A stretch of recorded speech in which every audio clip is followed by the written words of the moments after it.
Assalamualaikum warahmatullahi wabarakatuh. Kami mahasiswa Politeknik STMI Jakarta, program studi Teknik Kimia Polimer, kelompok polyester. Untuk penugasan mata kuliah komposit polimer dengan dosen pengampu Ibu Dr. Ervina Oktaviani, STMT. Di sini kami akan menjelaskan pembuatan komposit dengan metode filtration. Perkenalkan, nama saya Renaldi Ivan dan rekan saya Raylanti Zerhuzaini. Dan saya Muhammad Yusuf Al-Ghazali. Baik, berikut adalah outline yang akan kami bawakan. Yang pertama, pengertian filtration, yang kedua, prosedur kerja, yang tiga, pengaplikasiannya, dan yang keempat, kelebihan dan kekurangannya. Yang pertama, pengertian filtration. Filtration adalah teknologi produksi kontinu dari material komposit serat dan penampang konstan. Proses ini melibatkan impregnasi bahan penguat seperti serat kaca dengan resin, kemudian menariknya melalui cetakan yang dipanaskan, di mana resin mengalami polimerisasi. Metode filtration adalah proses manufaktur berkelanjutan atau kontinu untuk memproduksi material komposit serat dengan penampang konstan. Istilah filtration ini merupakan gabungan dari pull yaitu tarik dan extrusion yaitu ekstrusi. Selanjutnya, cara kerja dari metode filtration.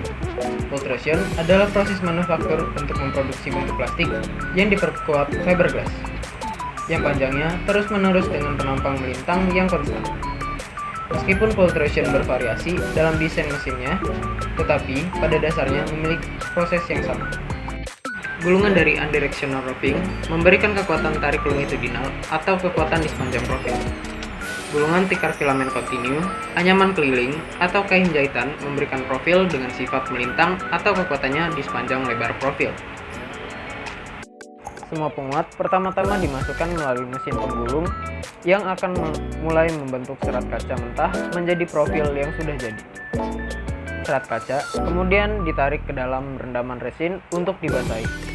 Rendaman resin berisi campuran polyester atau vinyl ester, pigmen untuk menambah warna, pengisi untuk meningkatkan sifat, dan katalis untuk mempercepatkan proses curing. Panas tersebut memicu proses termoset yang akan mengeringkan profil yang sudah jadi. Profil yang sudah kering sekarang digerakkan oleh mesin penarik ke gergaji potong, di mana profil tersebut akan dipotong sesuai dengan panjang akhir. Produk yang sudah jadi akan dimasukkan ke dalam gudang. Lapisan permukaan ditambahkan untuk memberikan permukaan yang kuat pada profil dan meningkatkan tampilan produk akhir. Penguat yang sudah dibasahi sekarang masuk ke dalam cetakan filtration yang dipanaskan.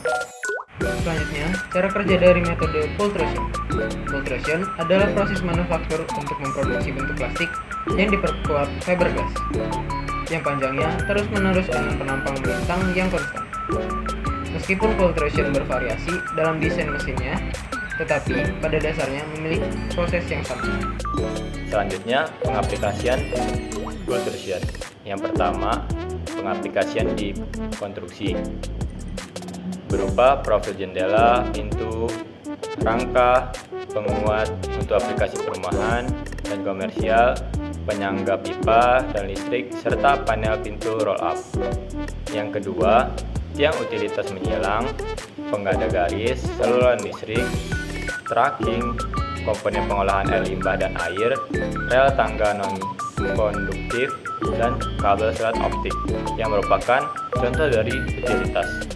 Yang ketiga, komponen jembatan, pagar pembatas tahan korosi, rumah antena dengan perlintasan kereta api, dan penghalang suara jalan raya adalah contoh dari infrastruktur. Berikut adalah foto-foto dari konstruksi, utilitas, dan infrastruktur. pembuatan komposit dengan metode filtration ini memiliki kelebihan dan kekurangan, di mana kelebihannya ini yaitu memiliki ketahanan terhadap korosi, dan yang kedua memiliki beban yang ringan dikarenakan serat penguat dan matriksnya memiliki berat jenis yang rendah, dan yang ketiga yaitu memiliki kekakuan dan kekuatan yang tinggi dikarenakan serat penguatnya terdistribusi secara merata, dan yang terakhir yaitu tahan terhadap zat kimia. Kekurangan dari metode pultrusion ini yang pertama yaitu rentan terhadap delaminasi. Nah, terjadinya delaminasi ini karena adanya ketidakseragaman dalam pembagian seratnya dan ketidaksesuaian dalam pemprosesannya. Dan yang kedua, kualitas permukaan yang dihasilkan ini kurang baik.